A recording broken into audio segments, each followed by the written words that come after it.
Thank you so much, Toastmaster of the Day.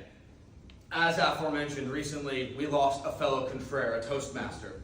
I believe I'm the only individual that had the honor and privilege of actually getting to know this person, J.C. Sweeting. He went by J.C. because he was a very devout Christian, but his name is John Christopher Sweeting.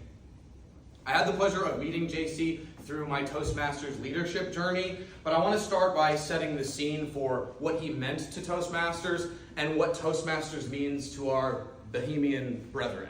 Specifically, this was the notice that was passed on by Distinguished Toastmaster Anson B. Munnings, who is our current District 47 Director, a title that I held back in 2022-2023. District 47. It is with deep sadness that I share the news of the passing of our beloved and long-serving member, Joseph J.C. Sweeting, Distinguished Toastmaster. J.C. was a pillar of District 47, dedicating nearly 50 years, 50, to fostering growth, mentorship, and camaraderie within his clubs. The first Bahamas branch of Toastmasters, which is Club 1600. They know their club number by heart over there, every single club. Healing Communicators, and also Ernst T. Strawn Advanced Club. JC has also dedicated time to district leadership, serving with me as the Community Outreach Chair in 2022-2023. JC touched countless lives through his unwavering commitment to the Toastmasters mission, whether a speaker, leader, or most importantly, a friend. His passion for communication and leadership left an indelible mark, and his legacy will continue to inspire us all to not get mad, don't even, instead get better. As we reflect on Distinguished Toastmaster Sweeting's life, let us honor him by embodying the same spirit of kindness, dedication, and excellence. I get a little choked up thinking about him because he is one of the nicest, sweetest people I've ever had the pleasure of being around. In Toastmasters, clubs are grouped together with other clubs. We happen to have the great honor of being grouped with District 47, which includes the entire country of the Bahamas. The Bahamas has the highest per capita Toastmasters rate in the entire world. You're more likely, if you talk to a Bohemian, they're more likely to know what Toastmasters is. Probably they've been a member before and or are one right now.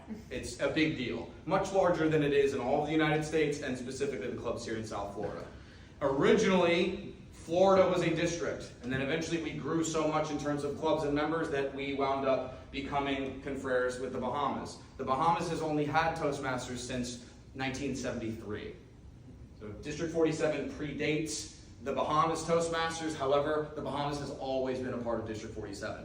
However, the Caribbean region has grown quite a bit recently, and there were talks of District 47 splitting up and having the Bahamas go with the Caribbean countries, and we are mostly just South Florida. I am proud and very happy, but I'm biased because I think the Bohemians make us a greater district. We are going to remain in the district with the Bahamas. We as in our club, just to give you a little idea of what I'm talking about, and then I will spend the rest of the time talking specifically about JC. Region 7 is Florida, Georgia, South Carolina, North Carolina, the Caribbean, Brazil, Guyana, Suriname, and French Guyana. District 47 is specifically going to be Vero Beach, St. Lucie County, Palm Beach County, Broward County, Monroe County, Sarasota County, Fort Myers, and the entire islands of the Bahamas. That is what District 47 is, and JC was one of the most prominent members of the Bahamas for over 50 years. Kind of a big deal. A couple of things about JC. I want to tell you the story of how I really got to formally meet him. JC is a notorious table tennis player, ping pong. Loves to play table tennis. I was visiting the Bahamas on a volunteer trip for some leadership event. I don't remember which one it was by now. My passport is almost entirely filled up with trips to the Bahamas. If you guys want to get in on some of that action, get involved with leadership and you'll go to the Bahamas and beyond. Heard that JC was having one of his famous ping pong tournaments. I grew up playing table tennis myself. My family had a ping pong table. I loved to play. I got very competitive with it. I love to compete in things. Little did I know, JC basically invented table tennis. The guy was basically my height, and you see him above here, has a smile that lights up the room. Talk about a gregarious individual. JC is the definition of gregarious. Very outgoing, very warm. You are around him, smile is contagious. The nicest gentleman.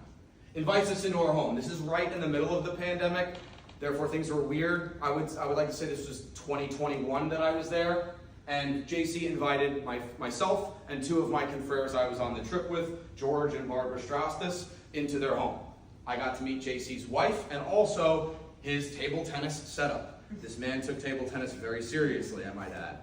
He would play in his garage, and he would set up these custom barricades in his driveway, just in case one of his game-winning aces on you flew past you. It would at least be a little bit more bearable trip when you go collect the ball from after he just spiked it on you. The other thing that I want to mention before I get into some of how badly I lost to him in table tennis is he had a logbook. We're talking yellow legal pad style with a million little additions to it, sticky notes, this, that, and the other. This looks like it's an ancient scroll that has been used many, many a time to guide individuals through a long journey. JC kept statistics of every game he ever played, page after page after page, mostly of his victories of all his victims, I mean friends, that he was playing with. It was impressive. I've never seen such dedication to something so specifically. Even though it was something silly, something whimsical, everyone that was a part of JC's community felt like they were integral. I got my butt whooped that day multiple times. I'd be lucky if maybe I scored 5 total points on him, and that's probably because he was trying to let me feel a little bit better. I was getting my butt kicked. He was like the most amazing table tennis player. Didn't move much, didn't need to. Kind of unsuspecting, like, yeah, I got this. No one got this. He was amazing. In addition, he did a monthly newsletter that he's been doing for the whole 50 years he's involved in Toastmasters called the Newsletter of Friends. Anything cool that was going on in the Bahamas, JC would write about it and send it to everybody that he knew. In the Bahamas, the entire Toastmasters of the Bahamas are in one group chat on WhatsApp. The entire country's Toastmasters are in a WhatsApp chat. Believe it? You think your WhatsApp chats have a lot of activity? You have no idea. Anyway, JC would distribute it as best as he could, always trying to share what was going on in the community. He's a true gem, and he's part of the only reason why that I know him is because of Toastmasters. And boy, am I so lucky that I got to meet this gregarious confrere. Today we honor J.C. Sweeting, distinguished Toastmaster, who I had the honor and pleasure of serving with in these volunteer capacities, but also just getting to know as a human being. And I encourage you, think of anybody that in your life that you may not have talked to in a while. Maybe you don't know the next time you're going to talk to them again. I sure wish I had one more chance to tell J.C. how much I love him. But that's okay. I know that I'll reunite with him again someday. Back to you, Toastmaster of the Day.